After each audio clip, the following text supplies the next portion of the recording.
Donc, nous avions accueillir la société Wendel. Wendel Investissement, je vous présente Jérôme Michels, qui est le directeur financier de Wendel. Frédéric Lemoine, qui était présent parmi nous l'année dernière, le président, a été retenu aux États-Unis. Et nous avons donc la chance à la fois de vous accueillir, Jérôme Michels, et puis aussi, finalement, ça tombe bien parce que vous êtes le nouveau directeur financier de Wendel. Vous avez été nommé le 1er octobre de cette année, mais ça fait longtemps que vous êtes dans le groupe. En effet, bonjour mesdames et messieurs. En effet, je suis dans le groupe Wendel depuis 9 ans maintenant. Et avant d'en devenir le directeur financier, j'ai travaillé dans notre équipe investissement, c'est-à-dire que je m'occupais de trouver de belles sociétés dans lesquelles investir. Et puis, je les ai suivies également. J'ai rejoint Wendel après un début de carrière dans le conseil, où j'ai travaillé comme consultant en stratégie, et puis un passage dans un fonds d'investissement plus classique, private equity, avant de rejoindre Wendel il y a 9 ans. Donc vous avez dit été directeur investissement chez Wendel, ça tombe bien parce que Wendel est une société d'investissement. Alors c'est une société qui a 300 ans quasiment d'existence, qui est très connue en France et à la fois pas si connue que ça. En 2 mots, Wendel, c'est une holding ou une société d'investissement? Alors c'est ni l'un ni l'autre, je vous dirais. Wendel, c'est effectivement une société qui a une très longue histoire, qui a démarré dans la sidérurgie il y a 350 ans. Et puis, depuis une quarantaine d'années, la société s'est spécialisée en tant qu'actionnaire de long terme et s'est lancée dans des investissements dans des secteurs tout à fait différents de la sidérurgie pour devenir aujourd'hui un groupe qui compte 13 participations dans des secteurs très différents les uns des autres. On en parlera, j'en suis certain. Mais qui reste attaché à son positionnement familial. Cette société a été fondée par la famille Wendel, qui d'ailleurs en possède toujours 35%. Et ce positionnement de long terme, d'actionnaire familial, reste aujourd'hui au cœur de notre stratégie, même si nous avons mis un accent très fort sur l'internationalisation au cours de ces dernières années. Et donc on a transformé cette société française en un groupe de taille plus importante, bien sûr, et aussi très international. Alors, justement, l'actualité de Wendel, c'est un plan de 2013 à 2017. On est en 2015, donc on est censé être au milieu de ce plan stratégique. Et finalement, vous avez été plus vite que prévu parce que vous l'avez bien terminé cette année, 2015. Expliquez-nous en 2 mots quelle était votre stratégie, l'objectif de ce plan, ce que vous avez fait et où on se retrouve là aujourd'hui en 2015, maintenant que ce plan est achevé. Bien sûr. Alors, effectivement, nous avons défini un plan fin 2012, début 2013 d'investissement. Ce plan consistait à investir 2 milliards d'euros avec une volonté très forte d'internationaliser le groupe Wendel. Et donc, nous avions annoncé à l'époque que ces 2 milliards d'euros devaient être consacrés pour un tiers à l'Europe, notre marché d'origine, un tiers à l'Amérique du Nord, aux États-Unis, et puis un tiers dans des zones à forte croissance, dans des pays à forte croissance. L'idée était vraiment de transformer Wendel en donnant l'accent au non-coté, puisque vous vous souvenez peut-être que à l'époque, Wendel était davantage impliqué dans des sociétés cotées. Et donc nous avons décidé de mettre l'accent sur le non-coté dans des secteurs dans lesquels nous n'étions pas ou peu présents pour diversifier Wendel, et puis avec une forte dimension internationale. Alors nous avons effectivement réussi ce plan avec 2 ans d'avance. Nous avons à peu près respecté la proportion un tiers Europe. Nous avons investi dans une société notamment autrichienne de packaging, Constantia. Nous avons investi un tiers aux États-Unis dans 2 très belles sociétés. Et puis un tiers, et c'est important, dans des pays à forte croissance, et en particulier en Afrique. Nous avons investi dans IHS. Alors, ça, c'est la pépite du groupe. On en parlait déjà l'année dernière avec Frédéric Lemoine. C'était un pari un peu osé. En 2 mots, IHS, c'est... Oui, alors en 2 mots, IHS, c'est une société qui possède des tours télécom sur lesquelles les antennes des fournisseurs de téléphonie mobile sont installées. IHS est une société qui est présente aujourd'hui dans 5 pays, Nigeria, Côte d'Ivoire, Cameroun, Rwanda et Zambie. Et la société est devenue aujourd'hui la plus importante société de tours en Afrique. Elle a organisé le financement privé le plus important en Afrique. Elle a levé près de 3 milliards de dollars et elle possède aujourd'hui 23 000 tours, c'est-à-dire pratiquement 2 fois plus que ce qu'elle en possédait il y a de ça 12 à 18 mois, parce que en fait, cette société a pu acheter des portefeuilles de tours aux opérateurs mobiles dans différents pays. Et c'est vrai que c'est une pépite de notre groupe dans laquelle nous avons commencé à investir début 2013 et dans laquelle nous avons aujourd'hui finalement investi près de 800 millions de dollars. Et nous sommes très contents de cet investissement parce qu'il y a une très forte croissance. La téléphonie mobile... Multiplié par 2 en un an, c'est ça la Multiplié par 2 en un an, absolument, le parc de Tours. Et la téléphonie mobile est évidemment un service qui est très demandé en Afrique, puisque seuls 10% des Africains ont accès à une ligne fixe, c'est ce qu'on estime. Donc vous imaginez bien que la téléphonie mobile se développe à grands pas, et nous sommes ravis d'avoir investi dans cette société. Autre investissement un peu notable dont on voulait parler, c'est Barton Securities, donc aux États-Unis. C'est un peu le Securitas américain. Bon, vous avez eu du nez par les temps qui courent, la sécurité, c'est l'avenir. Un petit peu. Alors c'est Allied Barton, en effet, notre dernière acquisition en date. Nous avons annoncé la signature d'un accord avant l'été pour acquérir cette société, qui est une très belle société, qui se spécialise dans les services de sécurité. Elle est présente aux États-Unis, effectivement, comme Securitas y est présent. Et elle a 60 000 agents répartis sur tout le territoire américain qui travaillent pour toutes les plus belles entreprises américaines, un peu partout sur le territoire, qui fournissent des services de sécurité. Malheureusement, la sécurité est un thème très populaire aux États-Unis depuis le début des années 2000. Donc il y a une croissance très solide dans ce marché, de belles opportunités de consolidation parce que ça reste un marché fragmenté.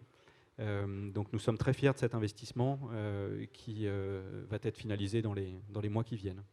Avant de parler de la stratégie des prochaines années, de voir comment vous allez finir 2015-2017, j'aimerais qu'on revienne en France pour vos pépites. Alors là, c'est des sociétés plus anciennes. Vous êtes notamment le premier investisseur dans Saint-Gobain, si je ne me trompe pas, avec 11,6% du capital. Tout à fait. Alors ça vous est parfois reproché, parfois c'est une bonne opération. D'année en année, c'est très variable. Cette année, c'est un peu moins bon. Écoutez, nous, on est assez content de la manière dont les choses ont évolué chez Saint-Gobain au cours des derniers mois. Je vous rappelle qu'ils avaient annoncé vouloir recentrer leur portefeuille sur l'habitat. Et c'est chose faite. Ça a été fait avec le plus grand succès, puisque Saint-Gobain a cédé Veralia récemment pour un niveau de valorisation qui est très intéressant. Le portefeuille a été également rationalisé ici ou là avec des cessions d'actifs périphériques. Et face à un environnement qui reste quand même assez difficile en Europe notamment, où les marchés de la construction restent faiblement dynamiques,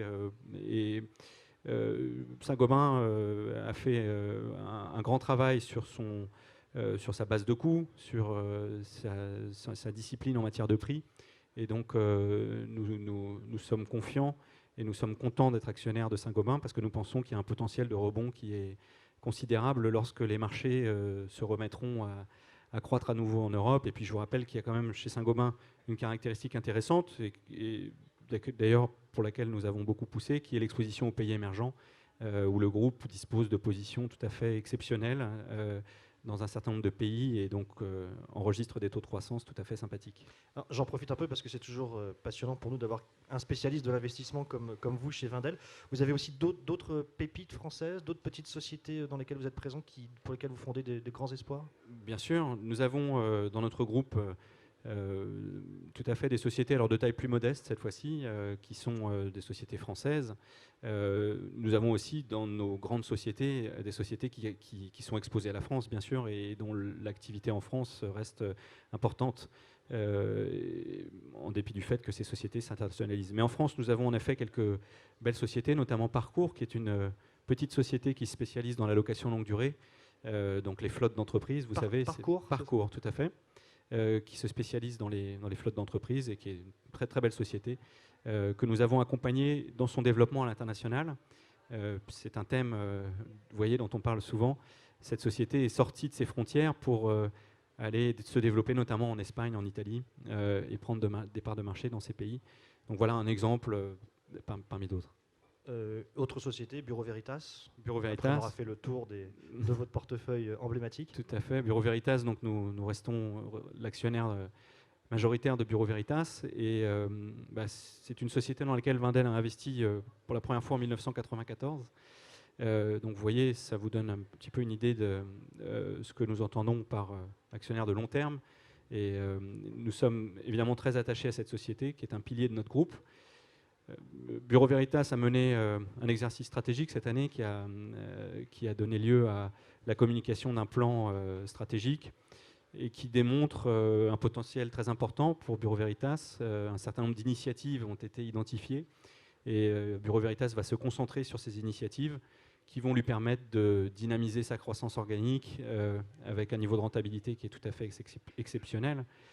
Bureau Veritas est un des leaders du secteur de la certification et de l'inspection, qui est un secteur qui connaît une croissance tout à fait intéressante. Et il y a aussi beaucoup d'acquisitions dans ce secteur. Donc nous sommes ravis de supporter Bureau Veritas dans sa stratégie. Depuis que Wendel a investi dans Bureau Veritas a réalisé une centaine d'acquisitions. Donc vous voyez la valeur d'un actionnaire de long terme pour une société comme Bureau Veritas qui se développe au plan mondial, que nous pouvons accompagner, est vraiment très importante et permet à ces groupes qui étaient déjà, pour Bureau Veritas, une très belle société leader dans un certain nombre de marchés, de devenir des leaders au plan mondial grâce à notre soutien. D'accord. Alors, donc on le disait au départ, hein, le plan était censé s'étendre de 2013 à 2017. Finalement, vous avez investi les 2 milliards en 2 ans. Alors 2016-2017, vous arrêtez de travailler, vous faites plus rien. Qu'est-ce qu'on peut un peu vendre comme histoire pour les Alors prochaines non, années? vous savez, c'est vrai que c'est pas facile d'acheter une société, de réaliser un investissement. On travaille beaucoup pendant de nombreux mois pour s'assurer qu'on a trouvé la belle société, la pépite. C'est très long. Et puis on travaille beaucoup, mais en fait le vrai travail commence au moment où on en devient propriétaire. Et au moment où on devient propriétaire d'une société, il y a beaucoup de choses à faire. Il faut mettre en place les organes de gouvernance. Il faut bien sûr mettre en place un conseil d'administration, des comités, etc. Mais il faut surtout mettre en place les bons outils de suivi de la performance. Il faut aussi lancer les grands chantiers, les initiatives stratégiques qui semblent les plus importantes, et puis s'assurer que la société prend la bonne direction et prend la direction de ce que nous avons identifié comme étant la trajectoire de cet investissement, la thèse d'investissement ou la stratégie. Et donc, il y a un travail important d'intégration. On apprend aussi à travailler avec les équipes. On passe beaucoup de temps avec nos sociétés de portefeuille. Et c'est là-dessus que nous nous concentrons et c'est là-dessus que nous allons nous concentrer dans les mois à venir. Il y a un gros travail. C'est vrai que nous avons atteint ce plan avec de l'avance et nous avons réalisé des investissements importants. Nous avons pris le contrôle de Constantia Flexible cette année et nous y avons investi 640 millions d'euros. C'est la société d'emballage en Autriche. C'est la société d'emballage en Autriche, qui est une très belle société qui produit des conditionnements dans le domaine alimentaire, mais aussi dans le domaine pharmaceutique, des capsules de café, en passant par des conditionnements pour des compotes ou des céréales. Donc il y a un travail ici important pour aider la société à se développer, à faire des acquisitions. Nous mettons à disposition notre réseau à l'international. Nous avons un certain nombre de bureaux à l'international, notamment en Asie, qui peuvent aider nos sociétés à se développer dans ce domaine-là. Donc tout ça prend du temps. Mais dans le cadre de Constantia, nous avons investi en mars et en juillet, la société a annoncé l'acquisition d'un acteur en Afrique du Sud, Afripac. Et donc c'est une étape importante de son développement que nous soutenons bien sûr. Et d'ailleurs, nous allons concourir en partie au financement de cette acquisition pour Constantia. Donc il y a un travail important d'intégration qui est à l'œuvre chez Constantia, qui sera également le cas chez Light Barton aux États-Unis, dont nous venons d'annoncer l'acquisition. Donc ça veut dire, si on se met à la place de l'actionnaire qui investit chez vous, dans les 2 prochaines années, il va falloir plus que jamais qu'il surveille comment se comportent les sociétés dans lesquelles vous êtes investi, qu'analyser vos propres choix d'investissement dans de nouvelles sociétés. Donc on peut leur conseiller de regarder attentivement la manière dont se développent toutes ces participations, en fait. Absolument. Plus que jamais. Absolument, plus que jamais. Et c'est vrai que c'est un élément important pour ce qui concerne la valorisation de Wendel. Et puis, c'est vrai qu'il y a un baromètre que nous utilisons vis-à-vis du marché, qui est notre actif net réévalué, que nous publions. Et pour les investisseurs, il faut savoir que lorsque nous réalisons l'acquisition d'une société, nous ne révisons pas la valeur d'acquisition de la société dans notre actif net réévalué dans les 12 mois qui suivent l'acquisition. Pendant ces 12 mois, vous imaginez bien que la valeur, pourtant, continue à croître compte tenu de la croissance des sociétés dans lesquelles nous investissons. Donc, ça constitue souvent un point d'entrée important au moment de l'acquisition et qui peut ensuite se traduire par de belles performances. En tout cas, c'est ce pourquoi nous travaillons et c'est ce que nous espérons pour nos sociétés. Si on devait résumer, en fait, vous êtes un actionnaire actif, mais pas activiste au sens péjoratif du terme, mettant une pression folle sur le management pour dégager des résultats tout de suite. Absolument. Je pense que nous sommes un actionnaire professionnel, de long terme, responsable. Et donc, nous sommes loin, en effet, des comportements des actionnaires dits activistes, ce qui est une stratégie tout à fait différente et que je respecte, mais qui est plus court-termiste, je pense, et davantage en rupture par rapport à la direction même de l'entreprise. Une dernière question. Finalement, investir dans Wendel, c'est investir dans un groupe qui a la possibilité de traduire la croissance de plusieurs secteurs différents et plusieurs géographies différentes. Je résume bien. Je crois qu'investir dans Wendel, c'est investir dans un groupe qui est devenu un groupe très international et qui offre la possibilité de s'exposer à des marchés très intéressants, comme par exemple l'Afrique au travers d'IHS, à des secteurs très différents mais qui correspondent à des besoins séculaires des populations, que ce soit dans le packaging, que ce soit dans les équipements, les services aux entreprises. Donc c'est vraiment, à mon avis, une façon en effet de tirer profit du développement économique qui est à l'œuvre, avec une forte exposition maintenant à l'international. Et c'est un sujet sur lequel nous avons beaucoup travaillé, qui me semble intéressant aujourd'hui pour un investisseur. Jérôme Michel, merci beaucoup d'avoir été présent. Merci à vous pour votre écoute. Je vous laisse, moi je reste. Très bien. Une autre société complètement différente de la vôtre, Naturex. Merci beaucoup. Et à l'année Au revoir. prochaine. Merci.